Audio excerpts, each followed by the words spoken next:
देखो ये बाबू देख लो इधर ध्यान से, एक बार फिर से समझ लीजिए। मैं आपको समझाने जा रहा हूं कि आप कैसे समझोगे, है ना।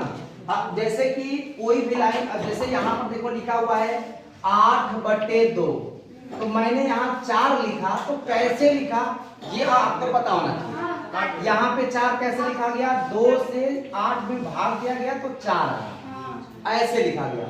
उसी तरह से इसमें भी हर लाइन को आपको समझना होता है।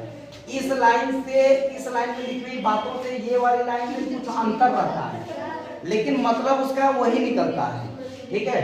जैसे यहाँ देखो 9 के घाते n है ना, गुणे 3 के घाते 2 है, गुणे 3 के घाते -n/2 है, इसकी पावर -2 है और -27 के घाते n है। कुल के बटे 3 के घाते 3n गुणे 2 के घाते 3 इक्वल टू 1/27 है, ठीक है। तो ये तो क्वेश्चन है। अब देखो इसको आप कैसे सॉल्व करोगे। तो अगले स्टेप में हमारी कोशिश ये रहती है कि अगर घात वाला क्वेश्चन है तो सबको घात के रूप में बदल दें। तो इस 9 को भी घात के रूप में अगर बदला जा सकता है तो इसको घात के रूप में बदलोगे।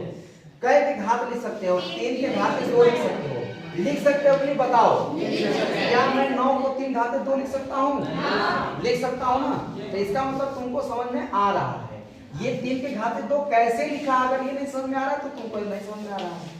3 के घाते 2 लिख सकता हूँ ना, ठीक है। आगे बढ़े, घाते ऊपर n है तो कोष्टक लगा के घाते गुणे 3 के घाते 2 है, ज्यों का गुणा का चिन्ह।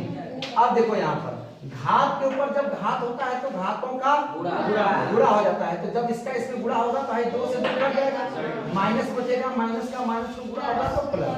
अब ये बताओ 3 के घाते n मैंने लिखा तो कैसे लिखा, समझ में आया? क्यों लिखा, समझ में आया? आगे बढ़े तो -27 को मैंने लिख दिया 3 के घाते 3, तो क्यों 3 के घाते 3 लिखा, समझ में आ रहा है? क्या लिखा जा सकता है 3 के घाते 3? बिल्कुल लिखा जा सकता है। और उसके ऊपर घाते। अब नीचे आ जाओ, नीचे कुछ मत करो, 3 के घाते 3 है, गुणे 2 के घाते 3 है, सेम टू सेम उतार दो, बराबर इसको भी घात के रूप में बदल दो।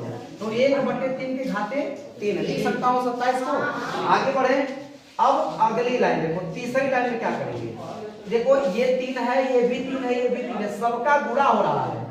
तो जब एक ही आधार पर कई तो घात लिखकर के अगर गुणा हो रहा है तो सभी घातों को क्या किया जाता है, जोड़ दिया जाता है। तो हम इसको लिख सकते हैं, देखो 3 के घाते 2 के घाते n है, तो घात के ऊपर घात है तो घातों का गुणा हो जाएगा। और इसको हम लिख देंगे 3 के घाते 2n, तो कोई दिक्कत नहीं। आई 3 के घाते 2 है, गुणे 3 के घाते n है, तो इस घात को इसमें जोड़ सकता हूँ क्या? समझ में आया?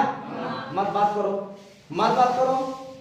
रात लक्ष्मी आप मत बात करिए और शुभम आप भी बात मत करिए, बता देना। -3 के घाते 3 है, क्यों 3n आया? क्योंकि घात के ऊपर घात है तो घातों का क्या हो जाएगा, गुणा। कुल के बटे 3 के घाते 3m गुणे 2 के घाते 3 बराबर इसको ज्यों का इतना आया समझ में। अब देखो घात जुड़ रहा है, 2 के घाते 3 के घाते 2n में n जुड़ जाएगा ना, तो 3 तो n हो जाएगा कि नहीं। अब प्लस 2 माइनस 3 के घाते 3n है, ज्यों का त्यों, कुल के बटे 3 के घाते 3m और गुणे 2 के घाते 3, नीचे का ज्यों का त्यों देखो उतरता आ रहा है। अब बराबर 1/3 के घाते 3, यहाँ 3 के घात, अब इसको हम देखो 3 के घाते 3n प्लस 2 है, इसको हम 3 के घाते 3n गुणे 3 के घाते 2 लिख सकते हैं कि नहीं। अगर इसको हर करें तो घात जुड़ जाएगा, फिर वही आ जाएगा कि नहीं आ जाएगा, तो उसको हम इस तरह से लिख सकते हैं। अच्छा, -3 के घाते 3n अब बटे 3 के घाते 3n गुणे 2 के घाते 3 को क्या लिख सकते हैं, बराबर 1/3 के घाते 3। कोई दिक्कत यहाँ तक? अब देखो आगे है, इन दोनों में से देखो ये क्या पद है, एक पद ये और -2 ये दूसरा का पद। इन दोनों पदों में से 3 के घाते 3n कॉमन निकल सकता है, निकाल दो कॉमन, क्या बचा 3 का स्क्वायर माइनस यहाँ से पूरा निकल गया तो 1 बचा। अब बटे इसको ज्यों का अब बराबर इसको हम पूरा कोष्टक लगा के ऐसे लिख सकते हैं कि नहीं लिख सकते? अच्छा, अब इसको हल करो, 3 तरीके 9 में से गया 8, ये तो बाहर ये है, बटे 3 के घाते 3n गुणे 8 से 8 तो बचा क्या, 3 के घाते 3n बटे 3 के घाते 3 यम, आई 1/3 के घाते 3। ये 3 के घाते 3 यम को ऊपर ले जाएंगे तो इसका घटवा क्या हो जाएगा माइनस, आई 3 ऊपर जाएगा तो इसका घटवा भी क्या हो जाएगा माइनस। तो देखो ये गुणा है ना, आधार बराबर है तो घात जुड़ जाएगा, तो 3 के घाते 3 यम धन माइनस 3, ये घात पूरा जिस रूप में रहता है पूरा चिन्ह सहित जोड़ेंगे।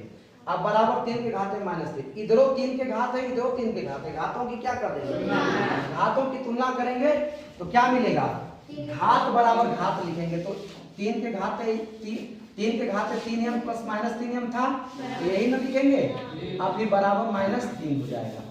इसी को हल कर देंगे तो प्लस का माइनस में गुणा करेंगे तो -3 m बराबर -3, 3 का सभी पदों में भाग दे देंगे। हमको m माइनस n बराबर 1 लाना है, तो -m को उधर ले जाएंगे, प्लस m हो जाएगा, n जाएगा -n, -1 इधर आएगा तो +1, m माइनस n बराबर 1 आ गया कि नहीं, पलट के लिख सकते हैं ऐसे, सिद्ध हो गया। बताओ कोई दिक्कत समझ में आया कि नहीं बच्चों।